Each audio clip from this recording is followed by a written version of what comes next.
Olá, amantes da física! Sejam bem-vindos ao episódio 12 do Eureka, um podcast de divulgação científica do Departamento de Física aqui da UFMG. Eu sou Victoria Alves, estudante de jornalismo aqui da UFMG. Eu sou Vitória Amaral, também estudante de jornalismo. E hoje iremos conhecer um pouco da trajetória e experiência do professor, físico e pesquisador Louis Alton, aqui do Departamento de Física da UFMG. Ele que tem experiência em materiais magnéticos e propriedades magnéticas.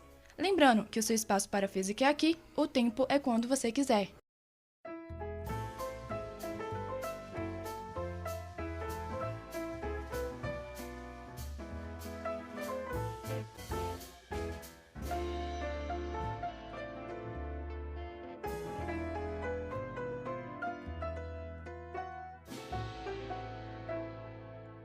Bom, para quem não conhece, Louis Alton é graduado em Física pela Universidade de Oviedo, Espanha, doutorado e pós-doutorado na Universidade de York. É professor adjunto do Departamento de Física da UFMG e tem experiência na área de materiais magnéticos e propriedades magnéticas. Luiz, vamos iniciar nossa conversa conhecendo um pouco da sua trajetória. Conta pra gente como começou o seu interesse pela física e como ela chegou nessa área de materiais magnéticos e propriedades magnéticas. Olá, muito obrigado pelo seu convite para participar neste podcast tão interessante. A verdade, eu cheguei aos materiais magnéticos por acaso. A primeira coisa que eu lembro é me interessar pela física quando estava na secundária. Na secundária eu gostava dessa disciplina e lembro que lá quando tinha uns 15 anos, eu passei pela frente de uma livraria e vi um livro de Stephen Hawking que se chamava História do Tempo. Aí comprei o livro, comecei a ler e comecei a me interessar. Mais na frente, quando depois acabei a secundária, não sabia muito bem o que iria estudar. Então decidi começar a estudar física na universidade e, chegando ao último ano, eu tive a chance de começar um curso de magnetismo, onde tinha um professor muito bom que se chamava Jesus Blanco e comecei a gostar dessa disciplina. Aí acabei a graduação e depois, como não sabia muito bem se queria continuar na docência ou se queria começar a trabalhar em uma empresa, não tinha essa ideia clara, decidi fazer um doutorado. Então, na hora de fazer um doutorado, o que eu fiz foi buscar projetos interessantes que eu gostava, que se pareciam àquelas coisas nas quais eu tinha mais ou menos uma ideia boa. E encontrei um anúncio de um projeto de um professor da Inglaterra. Aí eu escrevi uma carta para ele e depois a gente fez uma entrevista, telefone, e enfim, aí acabei indo para a Inglaterra para estudar magnetismo e materiais magnéticos, porque o laboratório lá de pesquisa era um laboratório de medidas magnéticas. Então, lá fazíamos trabalhos para muitas empresas também. Okay? A gente fazia trabalhos com o Banco da Inglaterra, com empresas que produziam toner para impressoras, com mineradoras, com empresas que fazem coisas de gravação magnética e muitas outras. É muito interessante, é verdade. Depois aí me especializei e cheguei ao magnetismo e materiais magnéticos, que é a coisa em que a gente continua trabalhando. Beleza, e agora a gente vai conversar um pouquinho sobre sua trajetória acadêmica. Como tem sido a experiência de ser professor? Quais são os pontos positivos? O que você aprendeu e tem aprendido durante esse tempo? A verdade, quando a gente vira professor, aprende a explicar melhor as coisas, com a prática.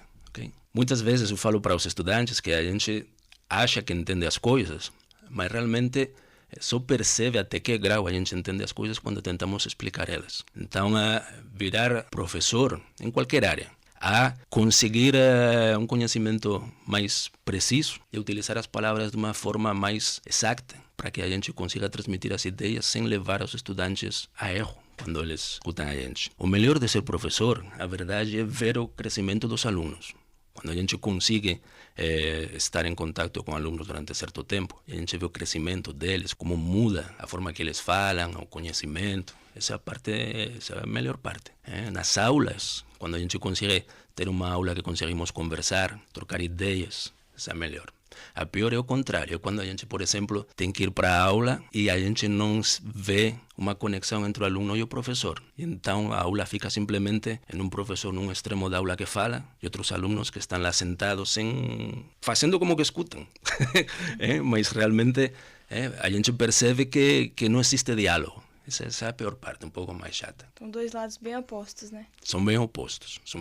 A verdade, uma das coisas que, por exemplo, que acho também ruins, é, por exemplo, a percepção que a sociedade às vezes tem da universidade federal, da universidade pública. percepção um tanto, eu acho que errada por desconhecimento. Qualquer que tenha ideias de como funciona e não esteja muito seguro, ou tenha escutado por outras pessoas, eu convido eles para vir para a universidade e visitar os departamentos, falar com os alunos, falar com os professores e ver que a gente o que tenta é realmente apoiar os alunos a crescer. Está em uma idade na qual eles devem decidir seu futuro, devem de aprender e a questionar dogmas, questionar argumentos de autoridade, devem de ter suas próprias ideias. Então, isso seria a minha experiência como professor, realmente pode ser resumida nisso. E a gente viu que a sua formação acadêmica ela foi internacional, né? Você foi graduado na Universidade de Oviedo, na Espanha, o doutorado e pós-doutorado lá na York.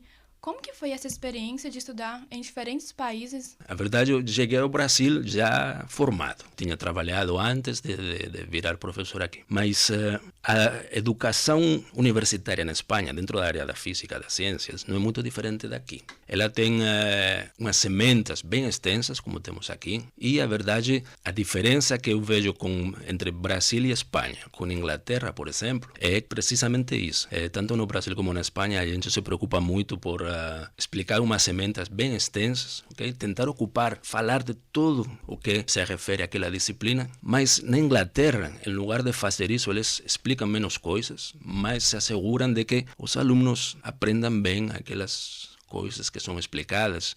Isso acho que é bom, em certo modo, porque a confiança do aluno é muito maior. Embora eles saibam menos coisas que os brasileiros ou que os espanhóis, até certo ponto, eles estão com muita mais confiança e isso ajuda eles a afrontar novos desafios, se ocupar, a aprender uma forma mais proativa dos estudantes lá.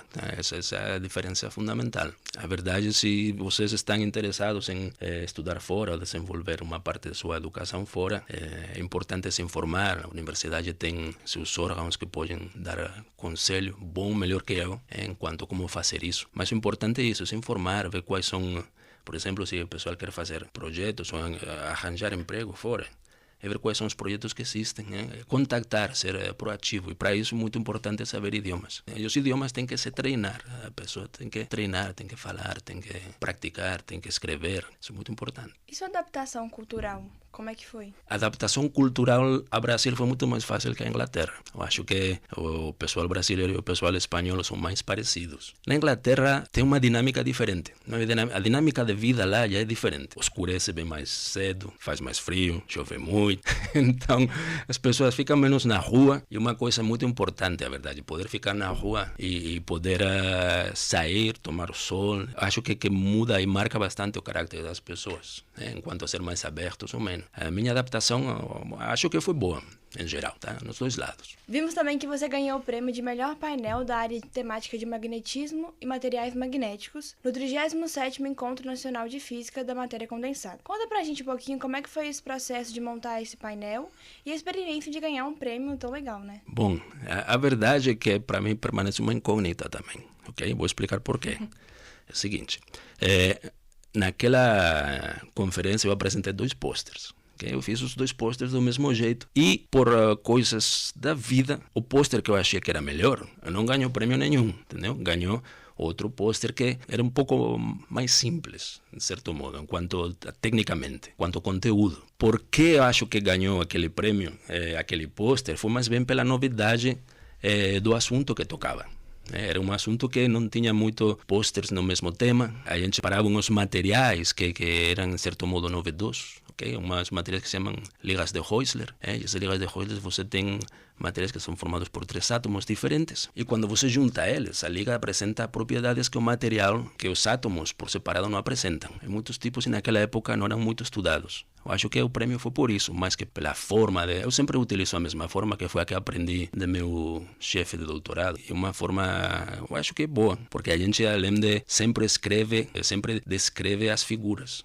Não deixa só figuras, a gente sempre descreve as figuras pensando que na sessão de postes, às vezes a gente não está sempre presente. A pessoa que chega a ver seu pôster não é de sua mesma nacionalidade, ou tem dificuldades com o idioma, então pode ler lá tranquilamente de que vai, ou te perguntar, procurar depois, e aí a informação fica clara. Imagino que seja por um conjunto de todas essas coisas. Outra conquista muito legal é a patente de privilégio de inovação, que você e sua equipe obtiveram para o processo de degradação de efluentes aquosos com contaminantes orgânicos via aquecimento por indução magnética pelo INPE. Explica pra gente como que foi o desenvolvimento dessa tecnologia e a sua importância para o tratamento de efluentes. Esse trabalho foi desenvolvido num contexto onde eu sou um membro de um grupo amplo de pesquisadores de diferentes áreas. Então, além de físicos, tem engenheiros químicos, tem biólogos. A verdade é que quando a gente apresenta uma patente, até que vira um produto no mercado, tem uma série de etapas que são muito extensas e muito difíceis. Tá? São muito difíceis de levar do começo ao final. Esta, em particular, é daquelas patentes que estão bem no começo. Você registra uma ideia. Essa patente trata do seguinte: quando a gente usa partículas magnéticas bem pequenininhas, tamanho de nanômetros, se a gente coloca elas em um campo magnético, tá? E esse campo magnético é um campo magnético alterno, ele muda a sua orientação de forma cíclica. Então, o que acontece? Essas partículas, elas tendem a se movimentar, por um lado, a seguir o campo, ou quando elas não se podem movimentar, a magnetização delas, a magnetização seria como, no caso de uma bússola, a seta que indica a direção norte-sul. Então, quando você tem um material magnético, ele tem uma propriedade, okay, que se comporta como uma seta de uma agulha de uma bússola. E ela muda a direção em função do campo que a gente aplique fora. Então, quando elas se movimentam ou giram, ainda que a partícula fique parada, elas liberam calor. Então, esta patente é relativa a isso, ao uso de nanopartículas para liberar calor e assim destruir moléculas orgânicas, que pode ser amoxicilina, pode ser tetraciclina, podem ser hormônios presentes em um líquido. E o que acontece? A gente toma em casa remédios, todo tipo, e esses remédios acabam indo nos efluentes aquosos, que passam depois para os rios, para os mares, para os peixes, para tudo isso. A base da ideia é destruir essas moléculas antes de que passem aos efluentes e depois ser retiradas de algum modo dos efluentes, os produtos que se formam, que a gente não sabe quais são exatamente, que têm que ser estudados, eles têm que ser retirados, assim como as partículas. As partículas são mais fáceis de retirar, porque por ser magnéticas a gente coloca um imã perto, por um lugar onde elas passam, e elas são atraídas pelo imã e a gente pode retirar as partículas. Okay? Então a ideia fundamentalmente é isso, é uma ideia que deve ser ainda explorada mais. Luiz, a gente queria agradecer muito por você ter aceitado conversar um pouquinho com a gente. Nossa conversa foi muito proveitosa para quem nos escuta. Você é um professor e pesquisador muito importante para a ciência, para a física. E a gente queria perguntar se você tem alguma consideração final, alguma coisa interessante que a gente não perguntou ainda. A verdade é que sim, tenho uma consideração importante que fazer, e é simplesmente agradecer a vocês pela labor que estão fazendo, porque é uma labor muito importante de divulgação das coisas que a gente faz no departamento. É uma parte fundamental do nosso trabalho, também que as pessoas saibam que o que fazemos no departamento, quais são as pesquisas, por que a gente precisa de apoio para fazer essas pesquisas e quais são as relações que temos de formação com os alunos na área de ensino, que precisa saber o que os professores fazem na área de extensão, o que os professores fazem na área de pesquisa. Assim que eu acho que esta labor que vocês estão fazendo é realmente importante. Muito obrigada. Agora eu queria agradecer a você que esteve conosco escutando o podcast. Muito obrigada pela sua atenção. E não esqueça de compartilhar esse podcast com os amigos, família e entusiastas da física. Estamos no Instagram também. Lá você pode saber de antemão quais serão os próximos convidados e ter a oportunidade de fazer perguntas. É claro, além de outros conteúdos incríveis sobre a física. Então segue a gente lá, @EurekaPodcastUFMG. Nos vemos no próximo episódio, onde continuaremos a nossa conversa com o professor Luiz Olton. Ele irá nos contar sobre suas linhas de pesquisa, que envolvem a área de materiais magnéticos e propriedades magnéticas. Este podcast é um projeto de extensão do Departamento de Física, orientado pelo professor e pós-doutor Bruce Veiga e pela bibliotecária-chefe Gislene Rodrigues. Roteiro escrito por Vitória Amaral e Victória Alves. Edição de Victória Alves. Trabalhos técnicos, Alique Andrada.